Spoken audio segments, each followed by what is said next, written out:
Opened in 1920, Harlem's Cotton Club was a red-hot venue. However, despite its location, the club's audience was whites only, in stark contrast to its cast of all-black performers. So what was the legendary Cotton Club really like? In 1920, the 18th Amendment to the United States Constitution banned the sale, production, and transportation of alcohol in the U.S. This meant clubs were forbidden from selling alcohol to their customers. But prohibition didn't curb alcohol consumption. Organized crime took control of the bootlegging business, and moonshine and bathtub gin came to replace other safer kinds of liquor. It may have seemed like a risky time to open a club, but when it came to drinks, it was a seller's market. So in 1920, at the beginning of the Harlem Renaissance, African-American boxing champion Jack Johnson opened Club Deluxe on the first floor of a building located at 142nd Street and Lenox Avenue in Harlem. 2 years later, bootlegger Oni Madden bought and expanded the place, renaming it the Cotton Club and stocking it with his, quote, #1 booze. The Cotton Club was briefly closed by the police in 1925, but Madden made an arrangement and there were no more legal run-ins for the duration of Prohibition. It was owned by people who were very influential and prestigious with having things accomplished. So if you could get into the Cotton Club, you could enjoy a glass of gangster-made beer. The Cotton Club was a whites-only venue featuring African-American performers, and in an outrageous twist, the club's decor was unapologetically racist, with jungle and plantation themes decorating the walls and stage. According to Wesley Lye's essay, The Cotton Club, How Black Performers Faced and Confronted Oppression, Madden and his all-white management team exploited and mistreated the black employees. For example, Madden wouldn't let Duke Ellington quit the Cotton Club unless he paid the entire replacement orchestra out of his own pocket. I'm with the company. I just spoke with Mr. Stark. I don't care what Mr. Stark says. If you're with the company, you belong to me. Other accounts, however, portray the black performers as confident and assertive with their gangster bosses. According to musician Cab Calloway, who led the Cotton Club's orchestra for many years, the whites-only policy was far from strict. Eventually, the policy was abolished, but during its prime in Harlem, the Cotton Club did entertain a mostly white audience, even though the performers were always African American. Several jazz greats launched their careers at the Cotton Club, including Duke Ellington, Cab Calloway, and Josephine Baker, just to name a few. In 1927, the Cotton Club was already the poshest, most popular venue in Harlem when they hired Ellington to lead the house band, who were called the Washingtonians. Ellington's first show was called Rhythmania, and he performed alongside Adelaide Hall, who would go on to become one of the most famous voices in American jazz. The waiters were giving odds on us getting thrown out after 3 or 4 days or something like that. And we stayed there 5 years. During this time, Ellington composed many of his masterpieces, including Black and Tan Fantasy, Moon Indigo, and Creole Rhapsody. By the time his Cotton Club residency ended in 1931, Ellington had become world famous. After Ellington left the Cotton Club, Cab Calloway and his band took over. During his 3 years at the club, Calloway wrote his famous song Minnie the Moocher. Toward the end of Calloway's residency and the beginning of Jimmy Lunsford's, the Cotton Club enjoyed unprecedented popularity. Oni Madden was serving time for manslaughter in Sing Sing prison when he started angling to purchase Club Deluxe from Jack Johnson. By 1923, Madden, now free, got to work transforming Club Deluxe into the Cotton Club. It was his idea to entertain a white audience and to portray the African-American performers as exotic or savage. He also increased the club's capacity from 400 to 700 and instituted weekly radio broadcasts to attract well-heeled guests to his Harlem hotspot. But Madden wasn't a businessman. He was a gangster with the nickname The Killer, and he attracted like-minded peers to his club. In his autobiography, The Big C, Langston Hughes confirmed that the club was a destination for gangsters and arguably their wives. While pictures of famous actors and musicians at the Cotton Club can still be seen today, those of Madden's friends and foes are more difficult to find. But the Cotton Club is a place where the two worlds met and mingled, including stars like Frank Sinatra, who had one foot in each. The Cotton Club's ad for dancers called for, quote, tall, tan, and terrific girls, but the reality was a bit more specific. Female dancers were required to be taller than 5'6", younger than 21, and preferably light-skinned. For male dancers, skin color didn't matter as much.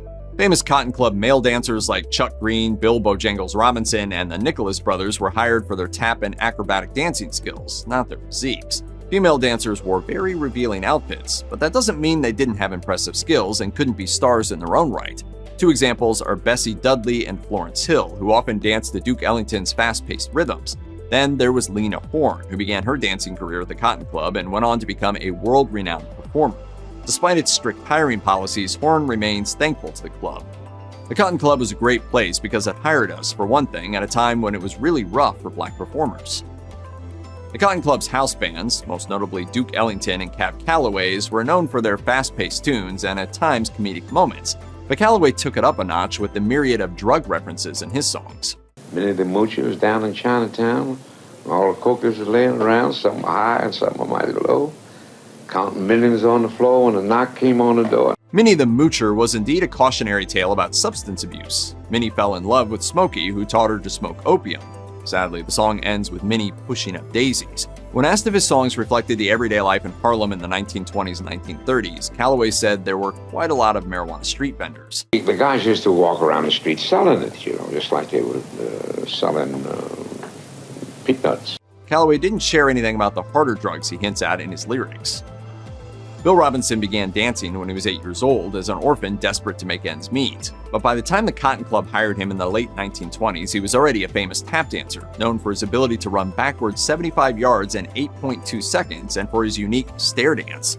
Cotton Club performer Adelaide Hall remembers that Robinson, who called himself Bojangles, was the most popular dancer on the bill. The reason was simple. Oh, he was unusual.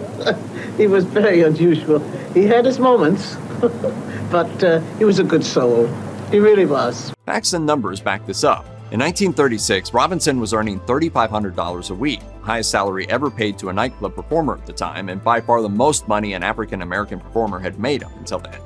Sadly, Robinson died nearly broke thanks to an extravagant lifestyle and gambling habit. Arguably, one of the most precious Cotton Club live moments would have been the famous duet of Duke Ellington and Adelaide Hall. Hall had already headlined her first European tour in 1926, after rising to fame with Shuffle Along on Broadway. In 1927, Ellington had just taken over the Cotton Club's house band when he heard Hall singing. Hall remembered standing in the wings to hear him play, saying, "There was that one tune that I loved so much. It was Creole Love Call. I started humming a counter melody, and he came over to the side of the wing and he said, 'Oh, Addie, my goodness, that's just what I've been looking for.'" Hall and Ellington went on to record a new version of Creole Love Call together, which became a hit around the globe. Following this and several other songs the two recorded together, Ellington and Hall's Cotton Club shows became increasingly popular. Once Duke Ellington became associated with the Cotton Club, his fame grew thanks to radio airplay. His increasing popularity gave him compositional freedom. He slowly shifted away from so-called jungle style and experimented with new styles, instruments, and orchestral arrangements. Times were changing for African-American performers, but Ellington also wanted freedom for African-American patrons, so he used his stardom and good relationship with the Cotton Club's management to help relax the whites-only policy. Perhaps this is why Cab Calloway doesn't remember playing to all-white audiences. He came after Ellington and his anti-segregation efforts. In fact, in June 1935, the Cotton Club began welcoming African-American guests. The first integrated event was a gala held before a Joe Louis fight. Cotton Club Parade 1934 was one of the club's most famous musical revues. Apart from big names like Adelaide Hall, Lena Horne, and Avon Long, the 1934 revue included something never seen before. Indeed, the show featured the first ever dry ice machine used to create a fog effect on stage. The fog was only used during Hall's performance of Ill Wind, but it made waves throughout the United States. Cotton Club Parade 1934 became the club's highest-grossing show to date. It lasted for 6 months and played to 600,000 customers, the Cotton Club's all-time record. The revue came to an end at the Cotton Club in September 1934, but that wasn't the end of the show itself. Adelaide Hall and the entire Cotton Club orchestra took the show on tour across America, perhaps with a dry ice machine in tow. The Harlem Renaissance of the 1920s and 1930s was a huge step forward for African-American culture and paved the way for the civil rights movement. But that's not to say that all black Harlem residents had a great life. Racial inequality was still a big problem in the 1930s, especially when it came to finding and keeping a job. In March 1935, tensions reached a boiling point after 16-year-old Lino Rivera was arrested for stealing a penknife. Rivera was free, but some 10,000 people took to the streets to protest police brutality, destroying a lot of property in the process. The Cotton Club wasn't physically affected, but when it came to racial injustice, the club was a heated debate subject. As of early 1935, racial segregation was still in place at the club. Writer and Harlem Renaissance patron Carl von Vechten seized the moment to begin pushing patrons to boycott the Cotton Club in protest of its racist policies. These threats, along with complaints from the black performers, led management to temporarily close the Cotton Club. When it reopened in 1936 on Broadway and 48th Street, the Cotton Club no longer had its whites-only policy in place. The late 1930s brought a decline in the Cotton Club's popularity and earnings, and the club closed its doors permanently in 1940 after an increase in rent and the threat of Manhattan club owners being investigated for tax evasion. The Great Depression and the government's gross neglect of Harlem hushed the once teeming clubs of the Harlem Renaissance. But Cotton Club fans could rest assured, as several reincarnations of the club popped up in the following decades across the United States. First off, there was the Cotton Club Chicago branch. This branch was operated by Al Capone's brother Ralph. Duke Ellington, Cab Calloway, and Louis Armstrong also performed at the California Cotton Club, which was based in Culver City. Cotton Club branches later opened in Lubbock, Texas in 1938, Las Vegas in 1944, and finally Portland, Oregon in 1963. While many of these branches have since closed, there's still a Cotton Club in New York City today, although it's neither as posh nor as popular as the original establishment.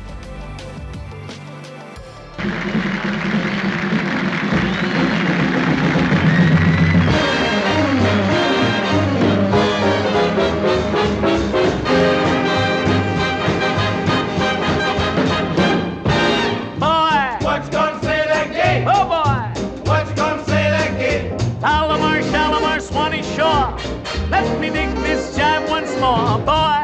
Right on down to the gate. Oh, boy. Got a big fly little gate. Now can't you hear those hep cats call? Come on, boys, let's have a ball. The jim jam jump, if the jumping jive makes you dig your jive on the mellow side. Hep hep. Hip hip. The jim jam jump is a solid jive, makes you 9 foot tall when you're 4'5". Hip hip. Hip hip. Don't you be that inkaroo, get hip, come on, and then you follow through. You get your study food, you make up the jaunty jump like the gators do. Jim jump is a jumping jive, makes you like your eggs on the Jersey side. Hip hip, hip hip, the jim jumping jive makes you hep on the Mahala side. Boodly boodly boodly biddly bumpity goodly giddly bang bang bang tang da da. Now I've told you about the jumping jive, jim jump the jumping jive.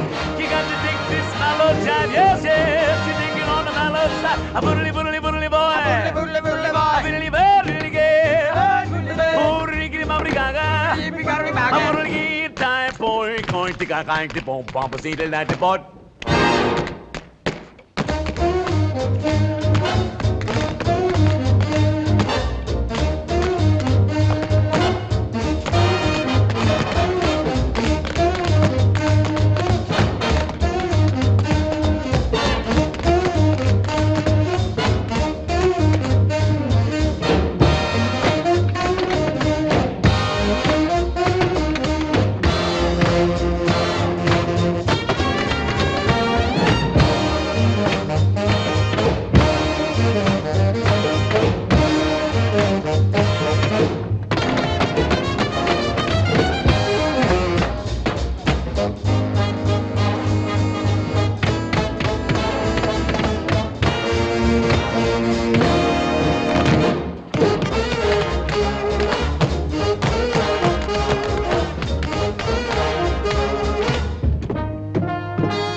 Everybody dance.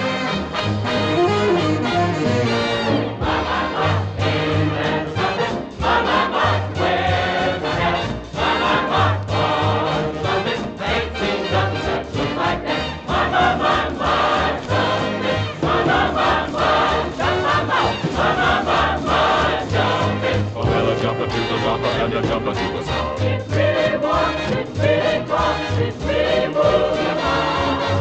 Must be real solid deal, we're gonna figure it out.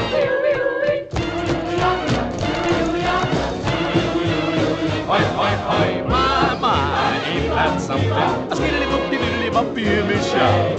My, ain't that something? Ain't that something to shout about?